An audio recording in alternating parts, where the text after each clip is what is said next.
All right, Amanda, you want me to jump in? Sure. You're welcome to welcome the group, sir. Okay, just wanted to welcome our amazing employee council group and anyone who is listening in. Happy New Year to you, and thank you as always for your dedication and for finding opportunity to represent your employee group in our district. We are pleased to have Mr. Wise as a regular person on our council, and just we feel so grateful to you, Mr. Wise, for you making the time. We know how very busy you are. We also have many cabinet members and HRLT members, so thank you so much for just taking the time to engage with this amazing group of leaders. Mr. Wise, I'll turn it over to you. Yeah, well, thanks, Amanda. And first off, Happy New Year to everybody. Hope you had a wonderful holiday break and a little bit of downtime. With last fall as busy as it was needed. So I hope you had some quality time, and welcome back. Obviously, when you look at we're already in week 2, it feels like month 2. It's been a great week back, but it's been busy. Our elementary schools are back full in person, and to all of you working with elementary schools, whether it be supporting with driving the kids to school, to in our schools, and all the work behind the scenes, thanks for your dedication and being there. To all of our other employee groups, our work back at hand. It's going to be a good semester. We're gonna have a lot going on as usual. Our quarantines are already impacting us in our positive cases, but we expect that.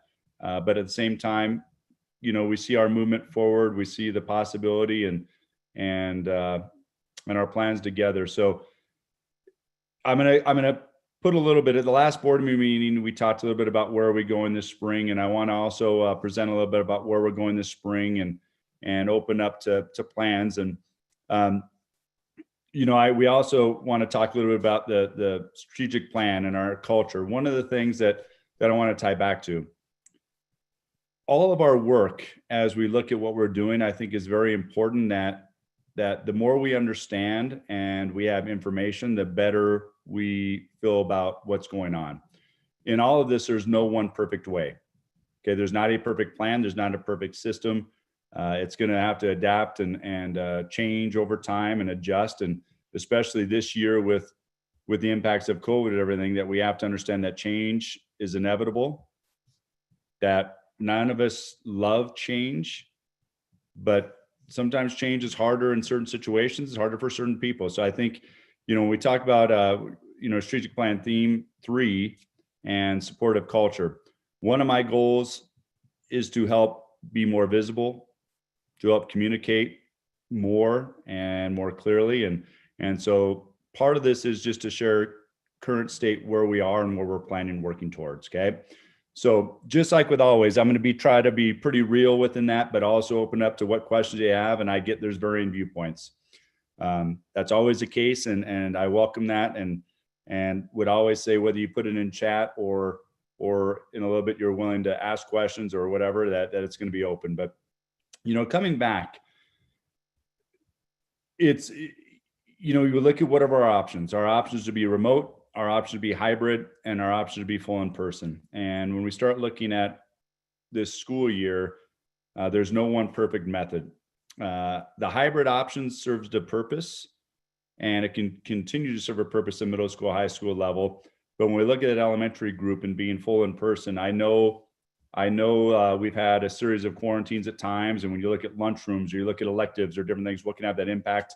I get it. But I also feel within those disruptions, interruptions, to have our youngest learners and most impacted learners in school is very, very important to learning. And I just want you to know that that's, I've said it in the past, so I don't want to continue on that same piece, but it's very, very important. As we came back, December 10th, when I first shared that plan of coming back, our numbers of incident rate in our community per 100,000 was around 800.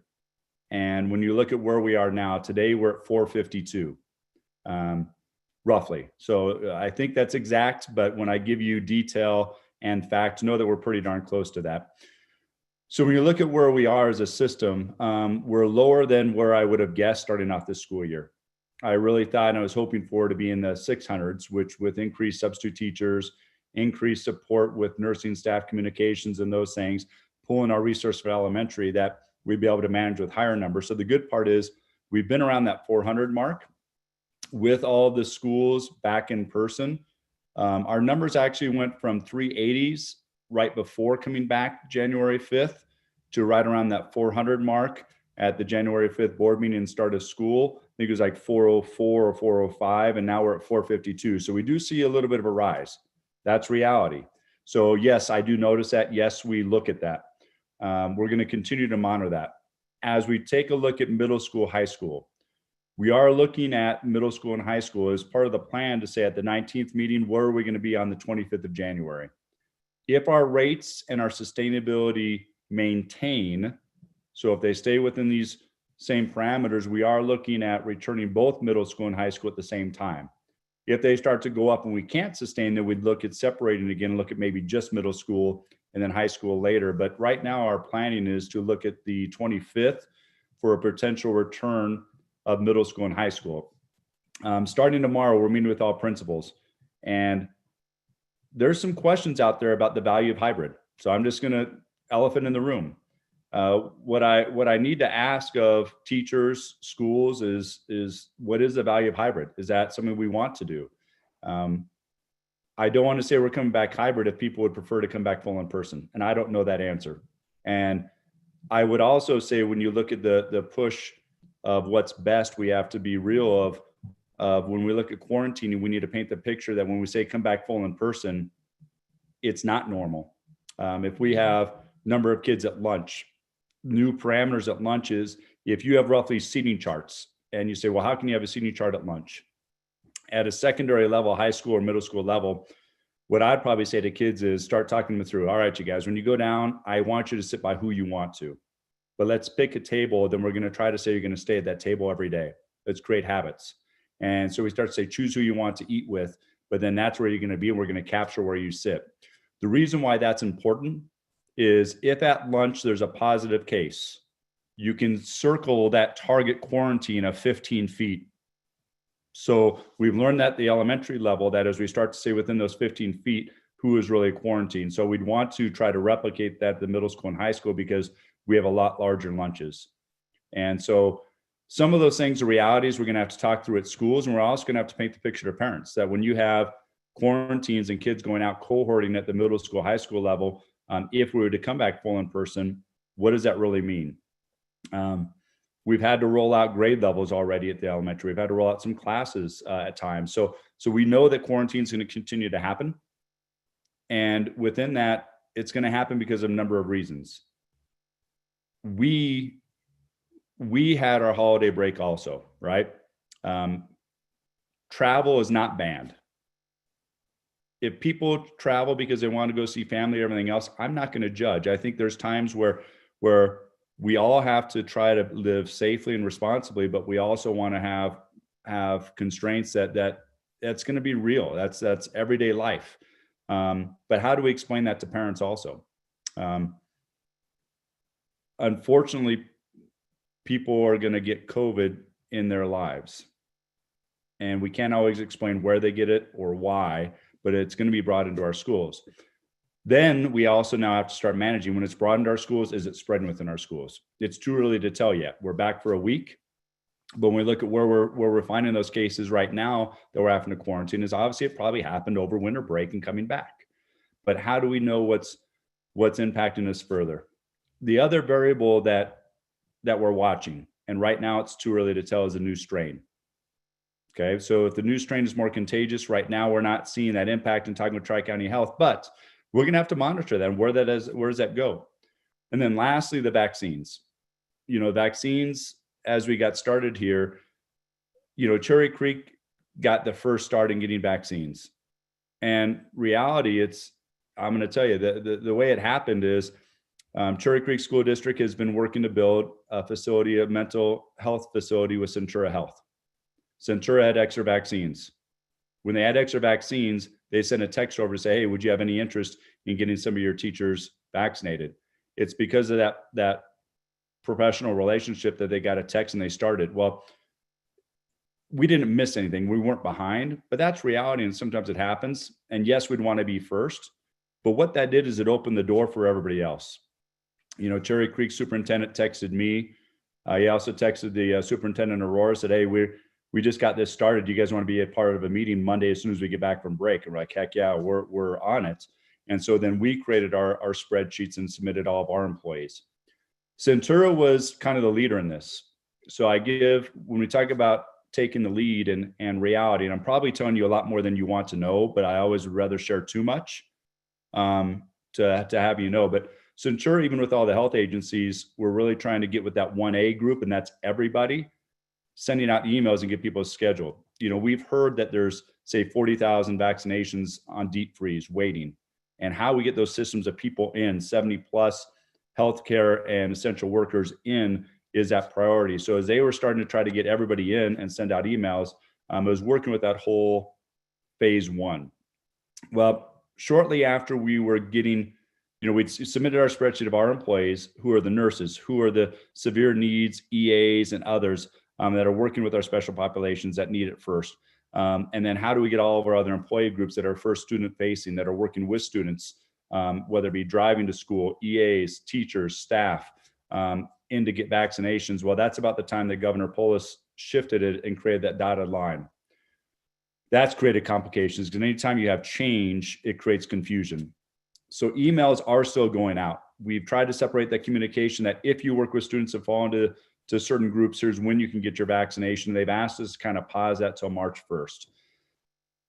Even today, I'm trying to advocate to say I still would like to get our teachers everywhere moved up and quicker. Let's see if we can't get it going with good systems in place at the federal level, state level, and then local level to get people vaccinated to where we can get it going sooner. So we're still working hard on that, but that's current state of vaccinations with our employees. And so, I think that's stuff that we try to share out, but just also letting you know, where are we now, what's current state, and where are we going.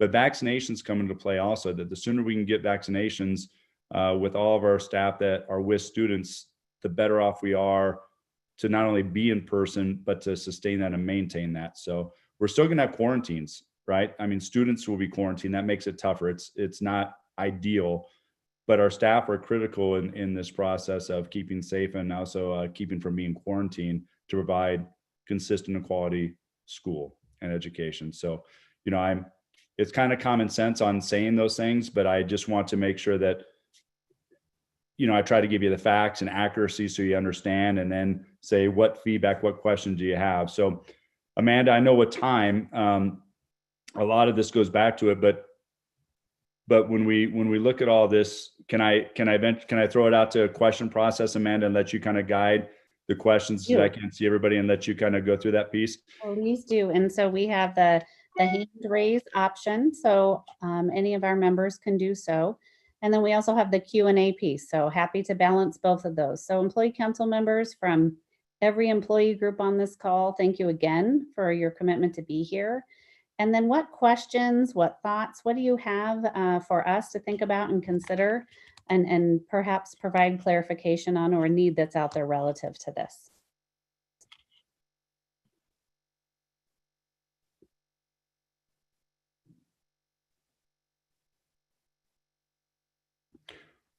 Amanda, you can cut me off when there's a question. So other facts for good for the system is we have close to 90 new subs that we've started to process.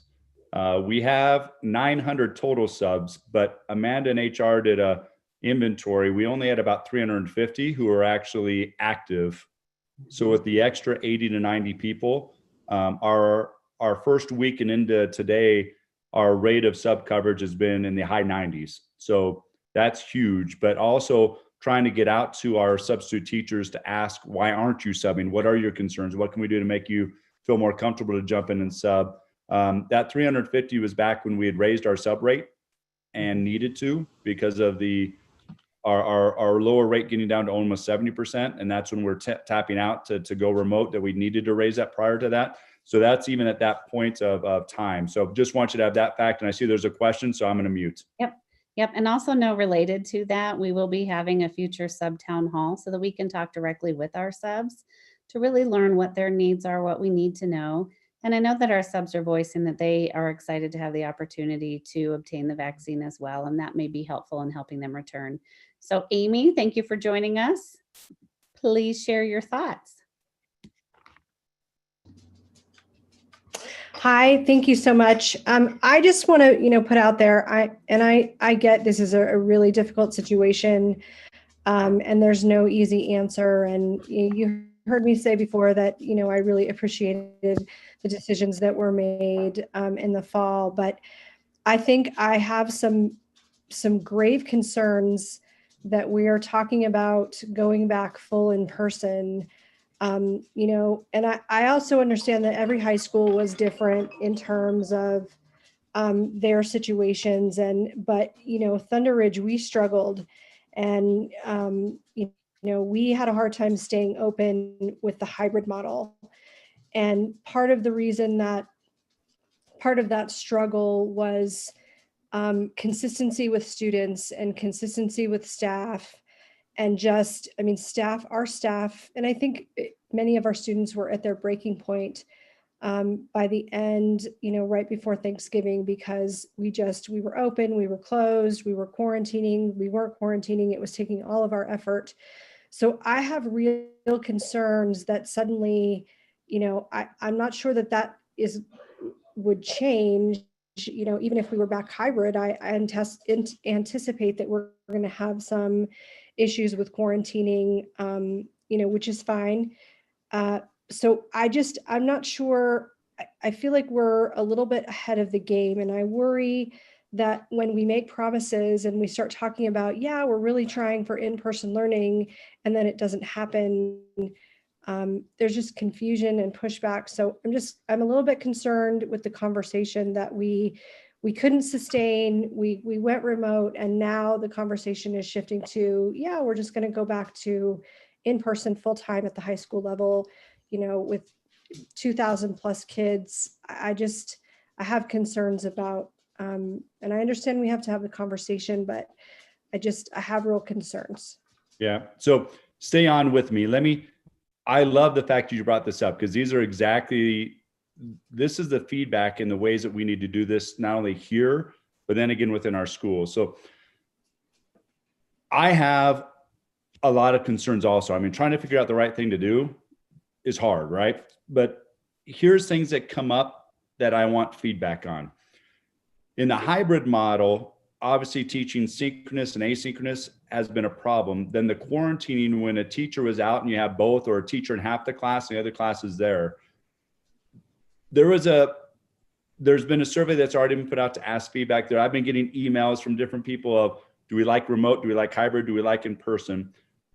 Some of the comments coming back to me is, if you're full in person, then at least if it's a quarantine, that whole teacher, that whole class is out. So you're on the same page, either in person or out. Whereas hybrid, sometimes you had a little bit of both. We all have our beliefs, and we all have our possibilities of thought on this piece. But if you're back full in person versus hybrid, because both are in person, right? So no matter what, if you have kids there at school, you're in person to some level. What's that look like for sustainability? And you're right, people are going to be out quarantined, but as a teacher, what's better for you, to be in person more often with everybody and then to be out with everybody, or to have the hybrid where it was a little bit mixed up at times? You might have, you and half your class might be out in the other class there, and you have a sub covering, because that sub coverage of tipping points was part of that operational side. So on that end, it would actually serve a better purpose for operations and sub coverage. But I think that's only, it's a complicated question and answer for you, Amy. And then I see a couple other questions in the chat line. We'll get to you that. So this won't cover all of our topics. We'll make sure we get to your questions. But Amy, do you mind thinking about that? And if you want to come back in and jump in, or if you want to answer now a little bit and give feedback. Yeah, I obviously, I don't want to dominate the conversation, because I know everybody is in a different place. I honestly think one of the pros of the hybrid model, I think, is that we have more control in terms of what we're doing in the school. And most of our students who got COVID, got it outside of school. So I felt like we were doing a good job for the most part, with the exception of, a couple of our SSN kids, really having them socially distanced. At lunch, we added another lunch. We're trying to separate them as much as possible. I feel like we did a good job in that sense. If we have all 2,000 kids, there's no way that happens. So I think we need to take the whole, the idea of socially distancing teenagers in a school of 2,000 or more. I think we need to take that off the table, because we have classes of 32, 35. There's just no possible way to have any kind of distance between kids. So I think we're opening ourselves up for more cases within the schools if we have more kids in the school. So that's number one. I mean, you're right that with hybrid, it did cause, some concern or some headache, I guess, with having synchronous and asynchronous. But I think even with in-person full-time, we're still going to see that, because we are still going to have our quarantine kids and our e-learner kids who, IB, for example, that has to be synchronous. I think we're still going to have those same issues, just with more kids. So I don't know. That's just my 2 cents. I'm concerned. Thank you on that response, Amy. I know took a lot of bravery to share that, and there'll be future opportunity for input in different administrator forums as well. And last pieces of that, because this question, and Amanda, I'll transition back to you. You're right. If we are back full in person, there's not that 3 feet distance. We'd be wearing masks, have those mitigating factors. The potential for it to go up could be there. At the same time, with hybrid and how much kids are involved in athletics activities, there's wonderings of what's that impact going to be. There's no perfect answer, but yes, you're correct. So the question on the side of we would not have that social distancing, you're correct. Seating charts, keeping teachers distant so teachers aren't quarantined, and working with lunches and those types of situations will be the big parts of high school setting, just like at elementary. Electives, because electives teachers see all the kids in elementary, those teachers are the critical ones on top of all the others of big quarantines, like huge numbers of kids and impact on quarantine. So you're spot on. There's variables of plus deltas, pros and cons to each of these things. So I'm going to be quiet, Amanda, let you go to some of the other topics. We can always come back to it. Thank you very much. Thank you for your response and engagement. And thank you, Amy. Jill also shares that her school experience was similar to Thunder Ridge and replicates that concern. As we think about first of all, going back to the sub piece, there was a comment from one of our members who is from HR and said that we have 15 of the current in process, 15 more will be actually active starting tomorrow. So that is great news. And thank you to Team HR for working in partnership with our new hires to help them to start working. So thank you, Leslie, for that. Question specifically related to the vaccine in terms of where O&M is on the vaccine time frame. So thank you, Mr. Kirby, for sharing that and asking that question on behalf of your department. Want to share with you that there is a link in some of the recent communications, and I'll welcome Ms. Ingalls to come as well and share additional information. We know that all of our individuals as of now who are 70 and over can sign up for vaccinations through the various avenues that we've previously shared, whether that is through Kaiser or other local entities or Centura. So we want to let everyone know that that is starting now, along with where we are in the current levels of who would be eligible for that. Nancy, any other additional information as it relates to O&M? Sure. So I believe that some communication coming from the state has created some questions and maybe a little bit of confusion for people. At the very end of the year, I think on December 30th was when Governor Polis announced that educators would be moved up from phase 2A to 1B so that they could get their vaccinations earlier.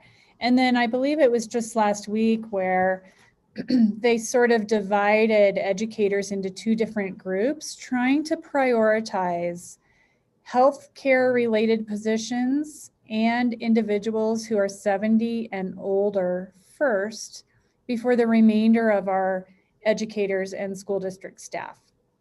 And so health related positions include our nurses, health assistants, people working in health rooms, people working directly with students who have health conditions, such as our SSN kids and many of our center-based programs, as well as our employees, no matter what their job role is, who are 70 and older.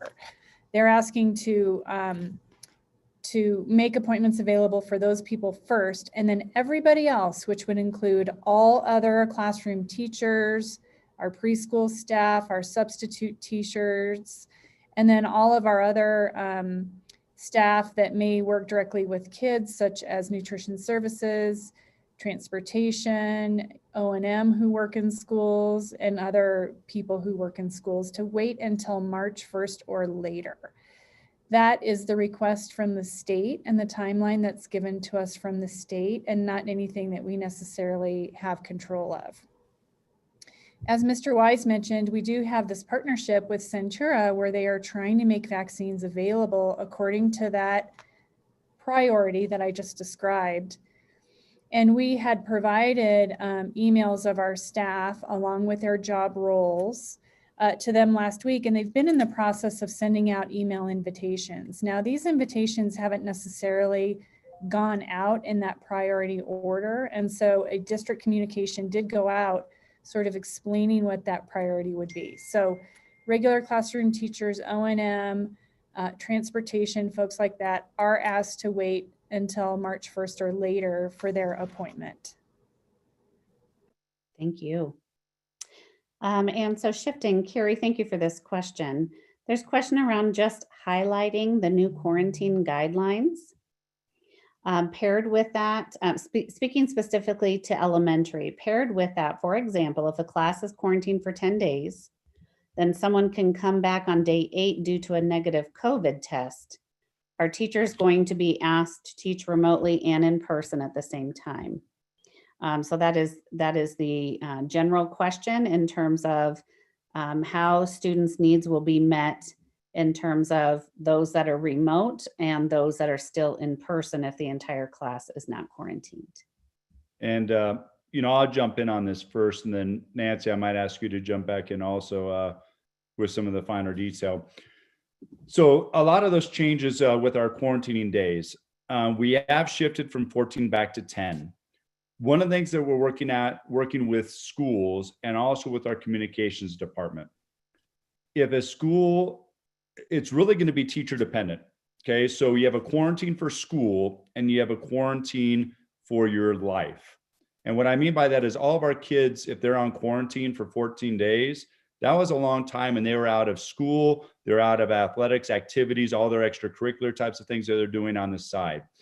So the idea that we can reduce it to 10 days is good for school and good for the whole quarantine process. We also then, if we're going to reduce it to 7 days, it's going to be very much dependent on if the teacher's still in the building.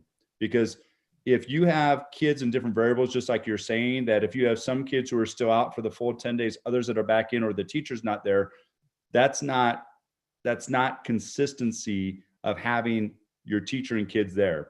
So part of our communication coming out for those schools that have had quarantines is to really look at that 10 days and have schools start to control when kids will come back, if it's going to be before, because it's got to be as a more systematized piece. So I'm going to let Nancy kind of explain that detail, but I hope that goes to show that really our minimum, our consistencies around that 10 days.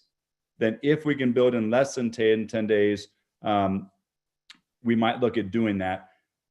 But if a student is out of their own quarantine at home, then they can still go to say, I'm going to say this, we have kids that are at practices, kids that are at events, they can still do some of those things because they're out of their formal quarantine, because quarantine takes them out of their outside of school lives on top of their school environment. So hope that explains it well with a little bit of example. And then I'll let Nancy probably share it a little bit better than I just did.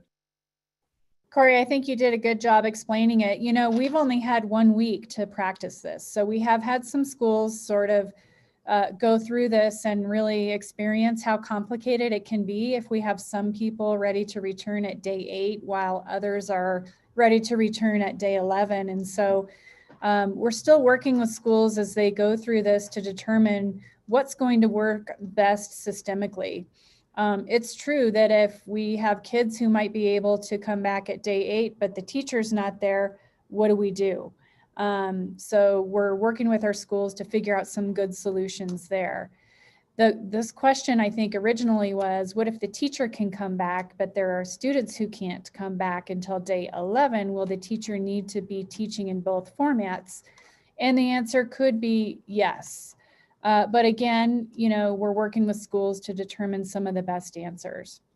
And then finally, like Corey said, you know, if the situation happens where we have students who did go get a COVID test at day 5 or later and had a negative result, and they're able to end their quarantine at day 8, there could be a possibility that the entire class is asked to wait until day 11, but they could still sort of re-enter the rest of their life outside of school day 8 or later. And to go along with that, you know, I think our school is going to be working on best practices, and we'll get better with that. So, you know, you'll be working with your principals to determine, do we bring it back? Do we bring people back before that 10? What's that look like? How do we do that well? Principals are sharing the best practices. So as we go, you kind of hear what we're working towards with those 10 days, and then controlling if it's earlier. Okay. So controlling it to do it well is what I'd say the systems we want to make sure that that's what we as schools in a district can work towards, and working on what's best. Okay. So I appreciate that too. And it couples into a little bit on the vaccine piece. So Amanda, I'm going to jump ahead, because when we talk about quarantine and changes along with vaccines, if you had already signed up for a vaccine because you got that email and you work with students, what Centura said, if you've already signed up for it, move forward and get that vaccine. If you're getting emails now and you're not in that high prioritization group, we're asking you to pause for a little bit longer, schedule them closer to March 1st.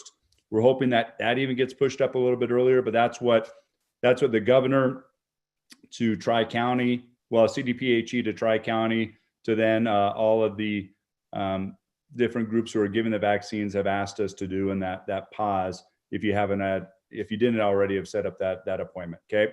Now, some of you, say for instance, a severe needs teacher or educational assistant, you're in that category that can still get a vaccine. So if you get an email, set it up as soon as possible. But that's where we try to send out that separate communication to explain better where you fall.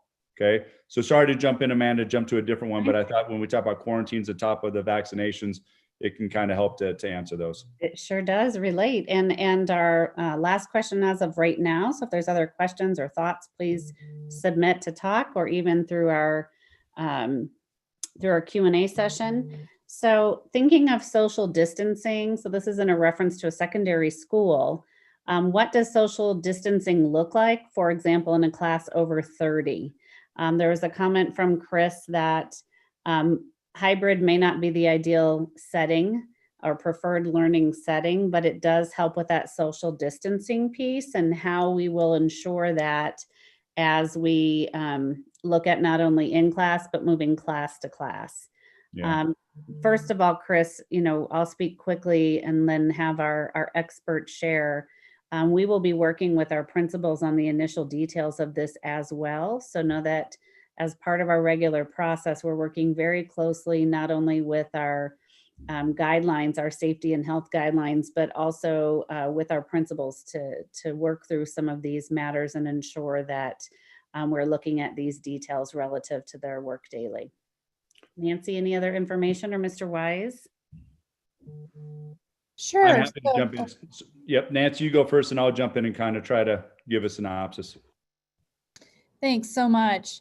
I was just going to say that it is a reality that in many classrooms, whether it's elementary or secondary, it's very difficult to socially distance, physically distance, 6 feet or even that 3 feet. And we know that when there are certain circumstances where we can't do that, there's lots of other mitigation strategies to layer in.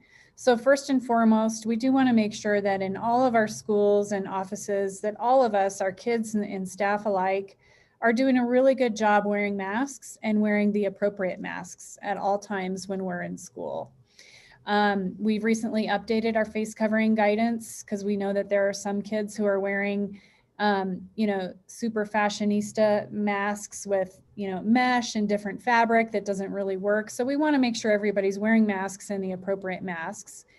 In secondary schools in particular, when a seating chart can be used and adhered to in the classroom, that's really going to help when we do have the situation where we have a positive person. In that circumstance, we may be able to use the targeted contact identification, which means perhaps everybody in the classroom won't need to quarantine, only those within 6 feet for 15 minutes or longer.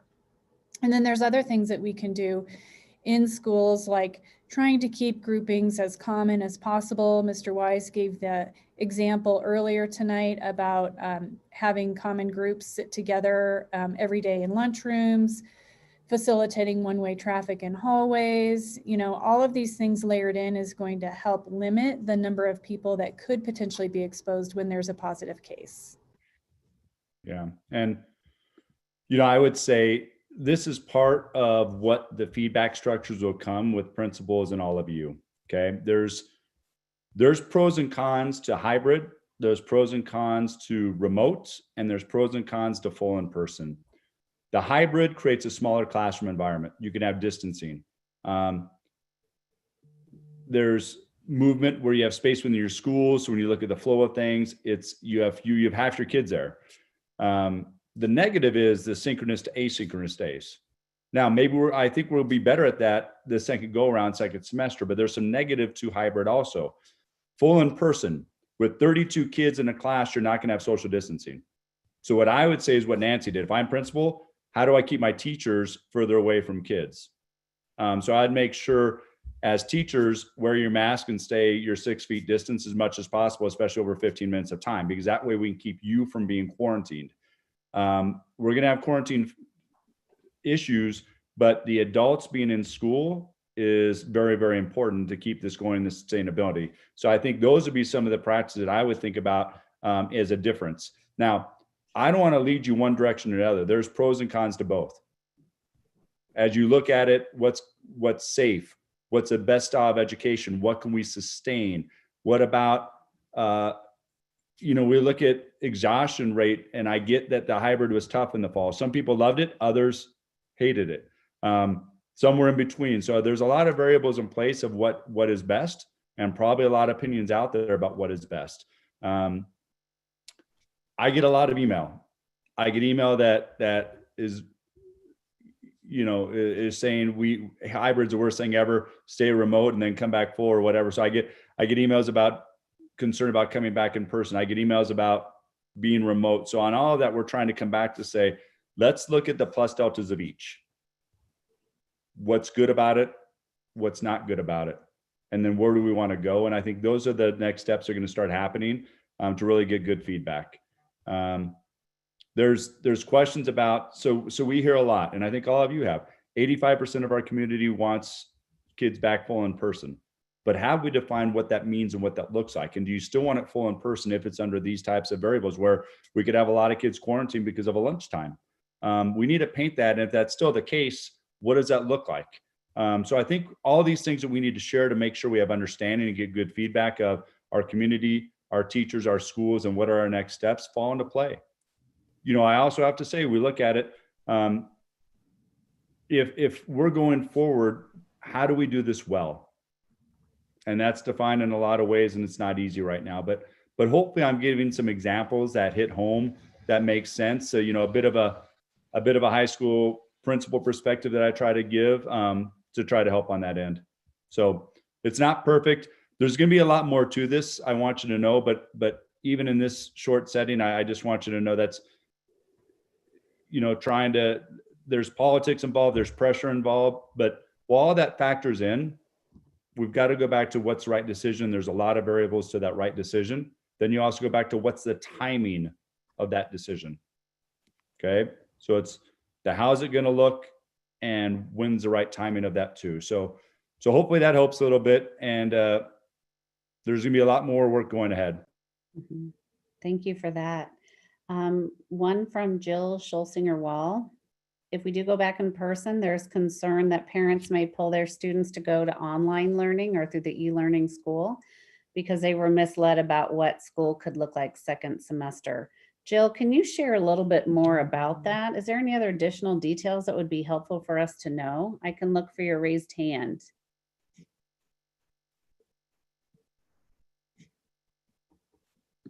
Hi, Jill. Thanks for jumping in.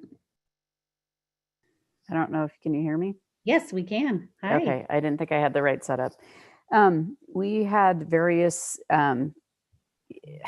people make decisions about what they were doing. We had lots of parents that were concerned about what decision they were making for second semester, about whether to choose to go online or choose another school.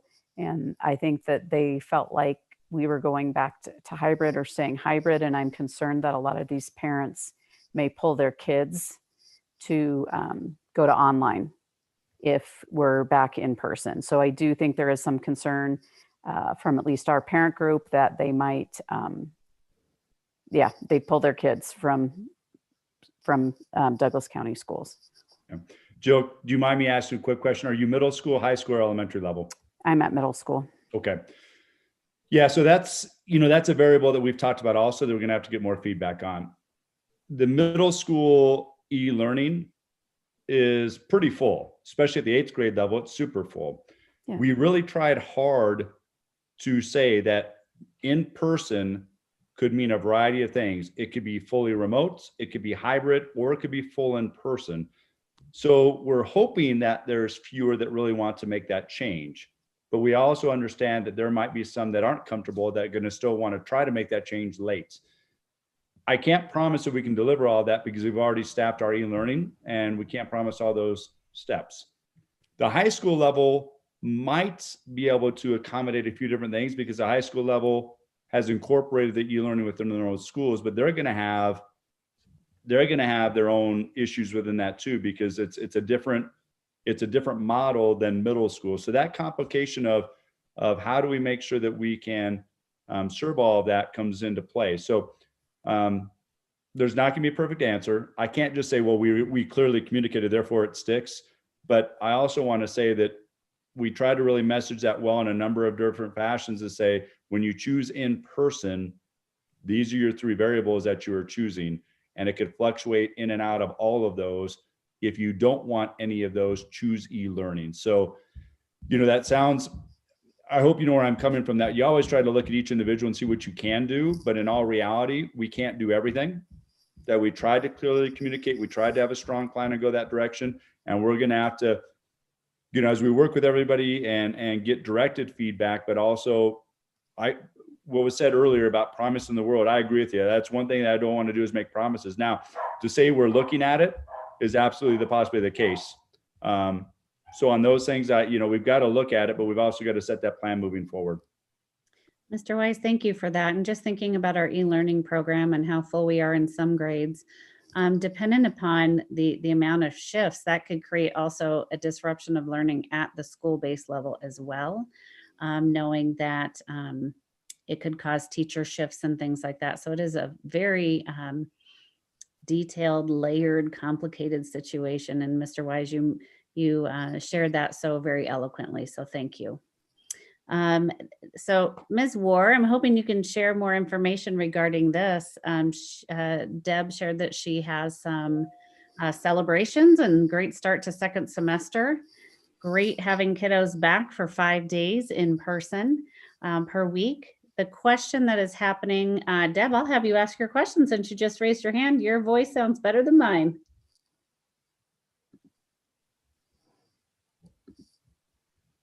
Happy New Year to you. Are you there?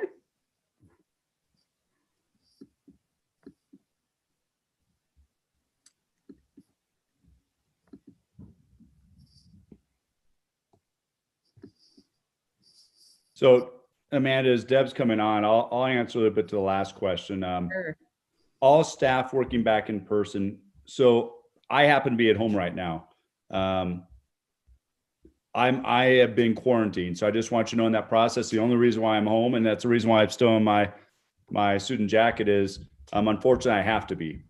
So in that setting, I'm at work every day, but the work office and what we have to do by Tri-County, different than a school, is at that 25% now. So we were at 10%, we were in red. We are at 25% now because we're back in orange. So when you look at the Wilcox, Cantrell, or West Support Center, we have to operate on that 25%. Even at the last board meeting, we had to have 10 people. So we actually had less than 10 in the room, but we were at a small percentage, because what's different in a school setting between a work office setting and Tri-County, we work with Tri-County to try to say, what can we do? What's our plan, and what are our variables that we have to go back and hit those things. So on this end, that's an answer a little bit to why aren't all staff at 5 days working from assigned workplace. I as soon as I'm out of quarantine, I'm going to be right back in my office, because I actually prefer to work there. And with Kelly and Sandy, they have a little bit of a shift, but we are trying, I think majority of people want to be in the work spot, but we also have to go by Tri-County, what we have to do right now. So currently it's 25%. Thank you. Very well said. Deb, I think you are able to talk now. Sorry about that glitch. Yeah, no worries. Can you hear me? Yes. Okay. Yeah, Corey, thank you. That helps a lot, knowing that there's different rules for offices than there are for schools. That helps give me an answer to them, because I honestly just didn't know what that rule might be before. So that's great to know. So thank you. Mm-hmm. Thank you. Any other thoughts, questions, comments, feedback regarding any of these topics?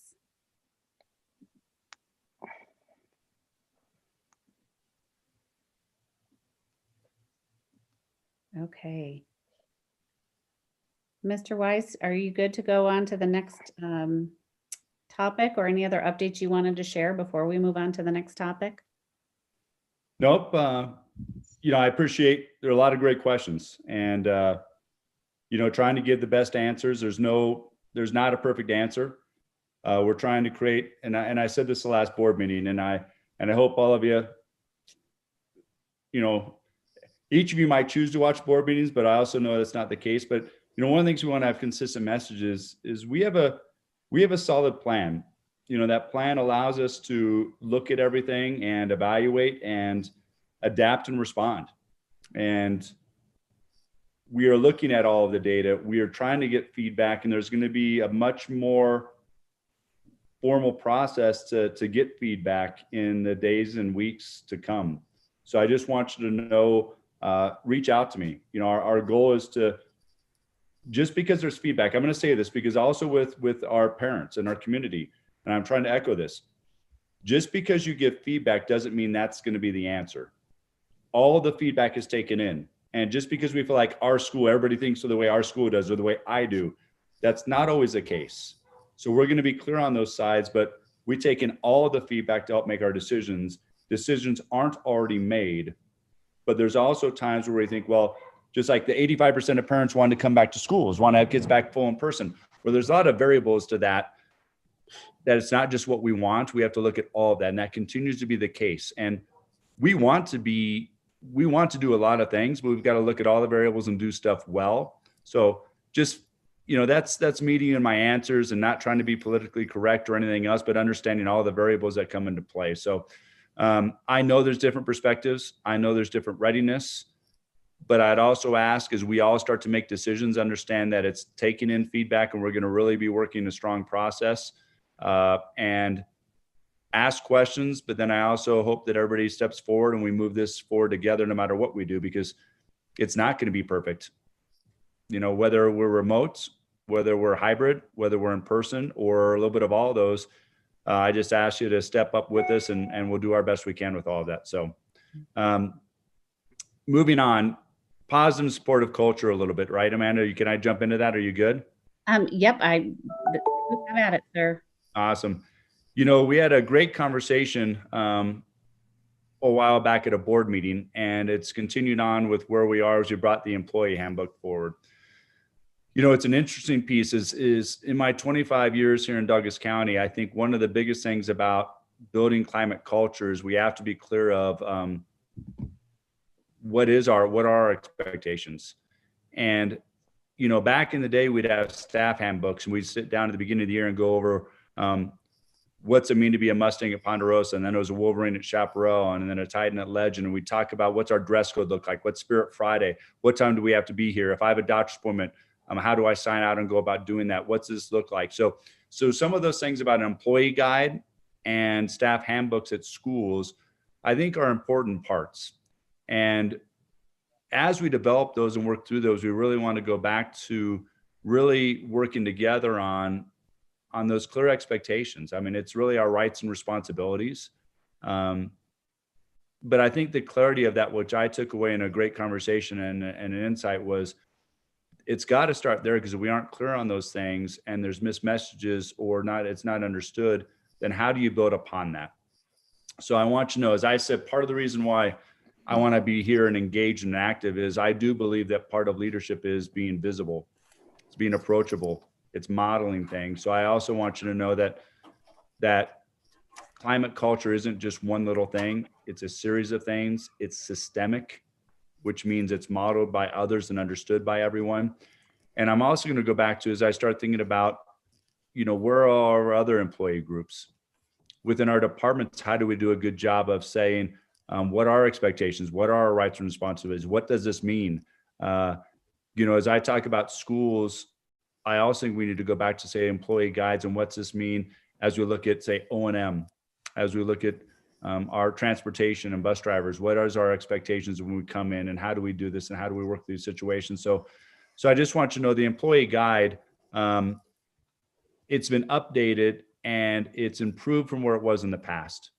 It's not going to be perfect. It's going to be reevaluated each time, but I just want you to know that I'm going to let Amanda and Kathy really speak to it a little bit, but the work they've done to try to update it, to try to make it more comprehensive, but also allow for departments and each of you to work with your departments to define some things within it, and schools to work within it, and there's school handbooks that I just want you to know my value to the work that's going to be talked about, because I do think that's a critical piece in moving us forward. So I'm going to, again, be quiet, but I want to kind of paint a picture of the why. So that way, as explained to the details and where we are now, to give kind of that background piece and the value. Okay. Mm-hmm. Thank you, Mr. Wise. What a great introduction in terms of this topic. The employee guide has been shared, and we've talked about it multiple times this school year already, and reviewed it last spring as well. And there are several updated policies that we have talked about. And we want to make sure that we go over it one last time to ensure that everyone has provided input, has the chance to ask clarifying questions from your employee group perspective. And we have several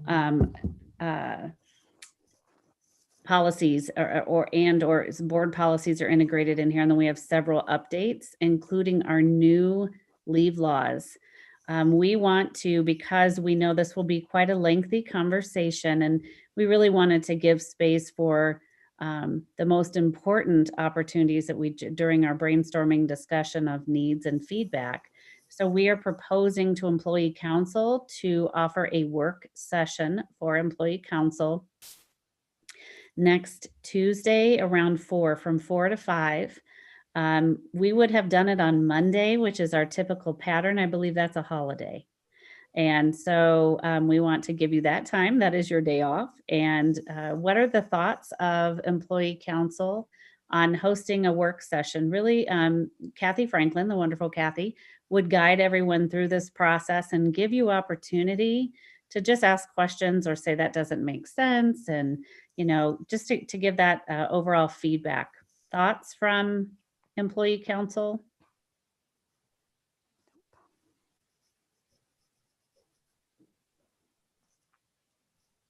I have one Q&A. Vera, thank you. She said that sounds good. So what we'll do is offer that. Shauna is ready to hit send on that invite.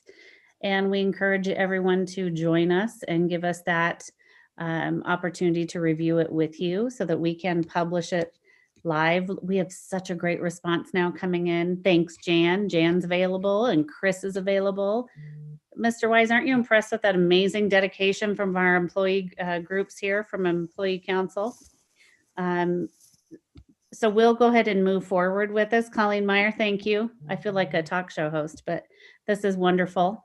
Thank you. Thank you. I adore all of you. So we'll plan on that.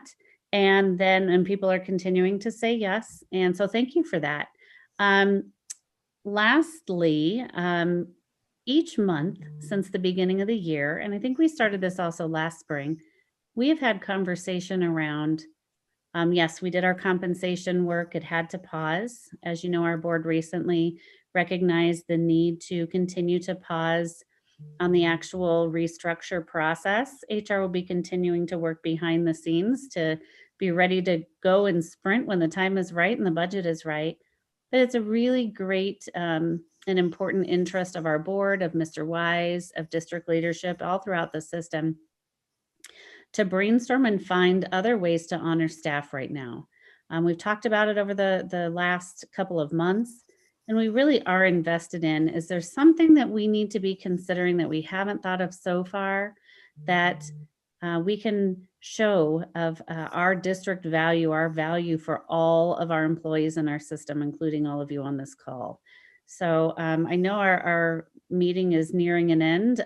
We can spend a few moments having conversation about that, or we can build time in to talk about this at our next meeting as well, because it's very important to us. And especially as Mr. Wise talked about our positive and supportive culture, it's important that we integrate that in and show of our district commitment to show all of you how much we value you. Colleen, thanks for that raised hand. Hello there. Hello.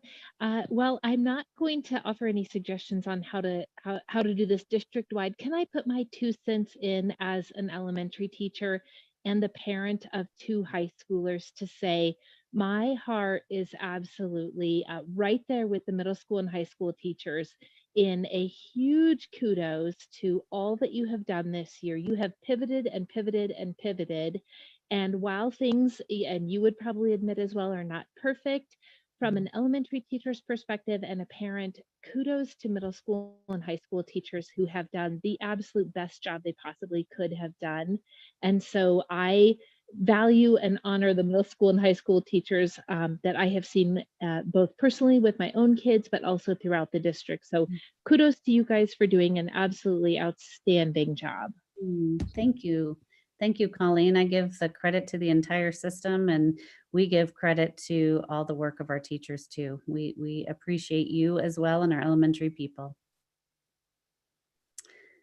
So we can build in that extra time, Mr. Wise, in our future February meeting on February 8th, and perhaps we can dedicate a bulk of the time along with district updates to looking at other ways to honor and value staff, starting with a list of larger district things that we do, along with some things that we know that our school does relative to this topic. How does that sound?